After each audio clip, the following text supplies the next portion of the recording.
All right. Well, let's see. Judy and I, we've been talking about, a marketing campaign that I think would be very, very beneficial for this company. It's a Lis Pendens marketing campaign. I'm going to go over a couple of topics and things that we're going to cover the steps that are required for this campaign to be successful and what is needed in order to actually go ahead and put it out there to make it a success and make this campaign go from theory to reality, and from that, obviously, create leads, very, very hot leads that will ultimately engage in our services. First thing we want to do is we want to gather the list. And then after that, once we have the list, compose the mailers. Then, once we compose the mailers, create the mailers. Once we create the mailers, we need to obtain postage, and from there on out, we'll achieve the results. So the first thing we need to do here, like I said, is gather the list. With any marketing campaign, we need to obtain a list of prospects to market to.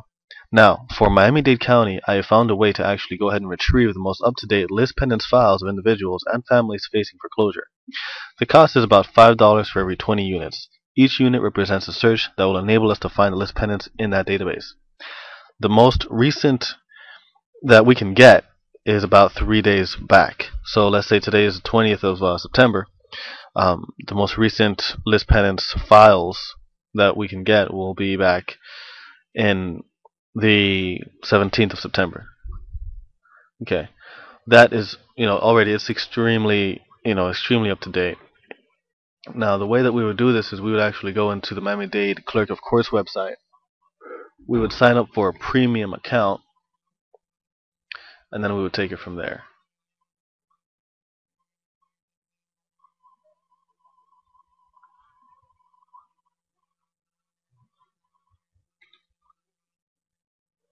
So what I've actually went ahead and did was, just for this video, I signed up and I, got 20 units.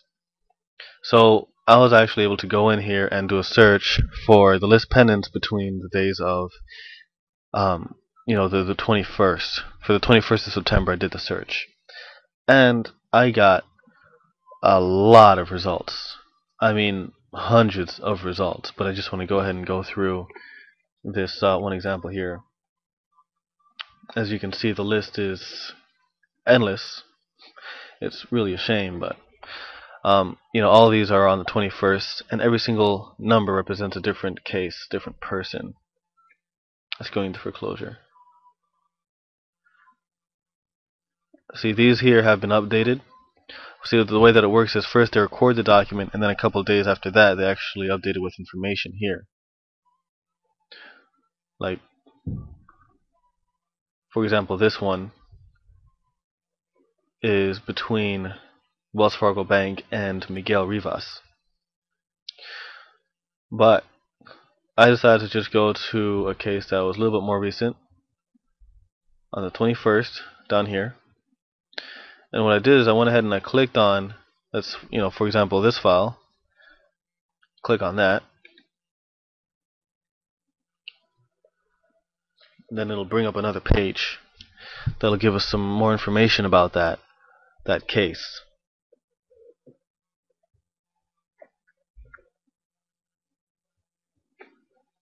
Then I'll go over here and I'll view the document.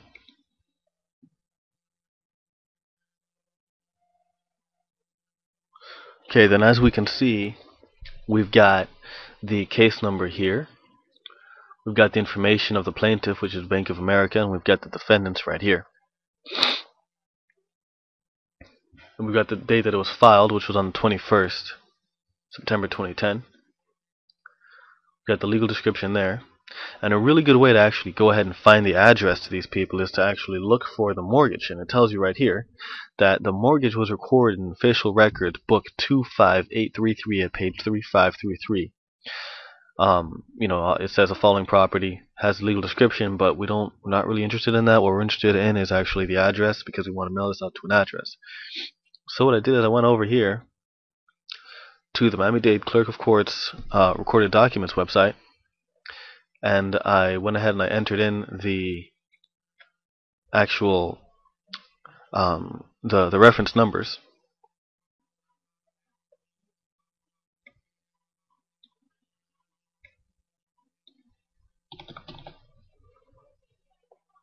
Click on search.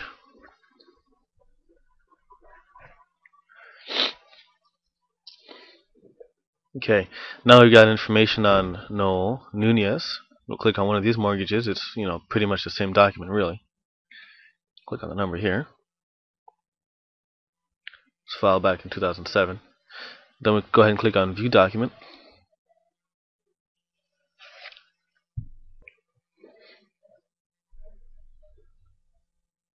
So what we've got here is the document pertaining to that mortgage. Here he is again, Noel Nunez. And when we go to the second page, we will find the address that we can use to mail out our notice.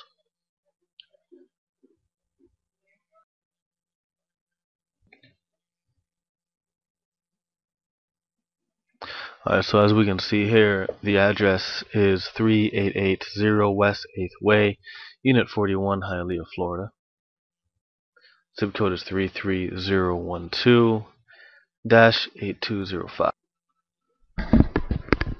So now we've got all the information we need to go ahead and send out a notice. After this, well, then the next step would be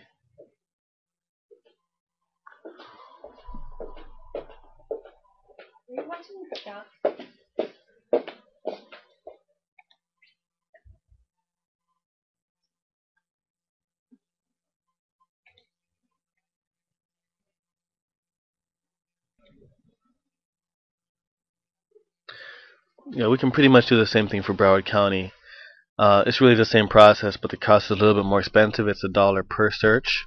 But if every single search we get like a couple hundred people, then it's totally worth it.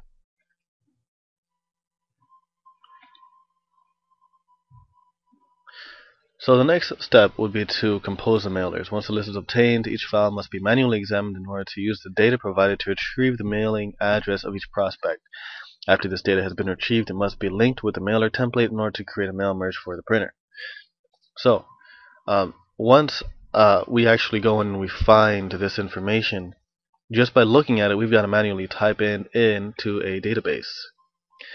And the database that I've actually put together here has been linked through a mail merge method so that all the information that's here can automatically go into the actual document itself. So for example, with the person we were looking at, Noel Nunez is in here, and his address is the following. We've got the city, state, the zip code. We've got the case number. We've got the date that's filed in there.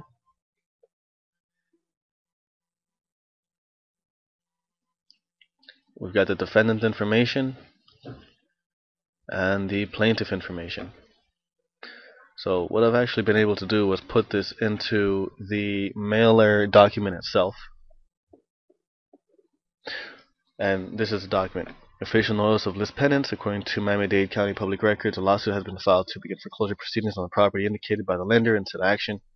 I have the case number for him in here. I've got the date filed, and I've got the information here, where it says Bank of America versus Noel Nunez, his wife, and everyone involved. Then you scroll down on the second page. We've got the area here for the postage and his address automatically inserted in there. So far we've got 2 entries. So we go through. You can go back and forth, and it will auto-populate. For instance, this just auto-populated for Jose Martinez.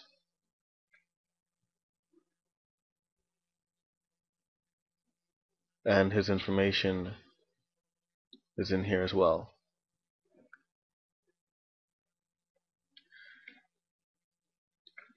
JP Chase Morgan Bank, and so on.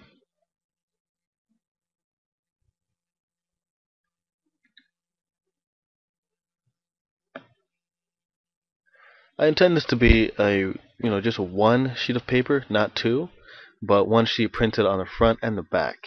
Don't really want to see the one side seeping through the other side, so that's why I'm recommending thick paper.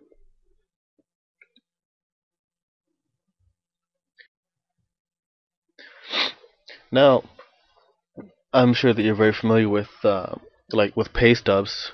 It's actually one sheet of paper. It's folded into two, and then it has the perforated edges along the side. This would be most effective if it does come into a format that looks like that because it looks very official.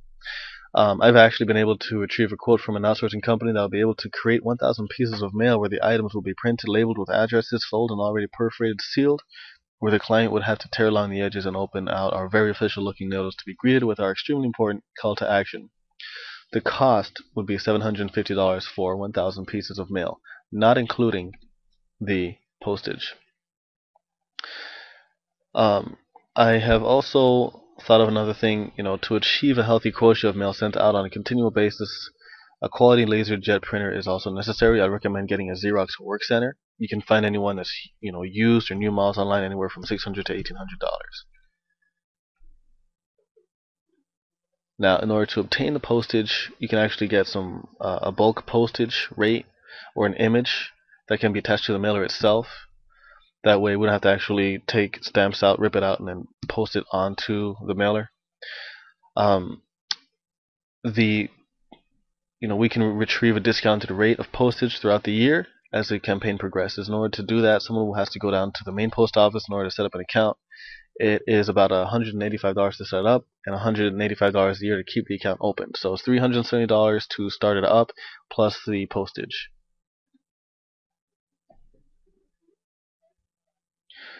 After the mails have been sent out, there should be a very high response rate due to the official and authoritative visual nature of the mailer. 2 out of 5 response rates have been achieved in the past. It's got a very high conversion ratio too. So my trial run proposal would be, 300 mailers, thick white paper. I recommend anywhere from 24 pounds to 30-pound paper. 500 sheets. That'll be about $20. And 300 times, 50 cents, which is about the going rate for stamps right now, will come out to $150 in postage costs. So the total cost for 300 mailers will run approximately $200. Okay.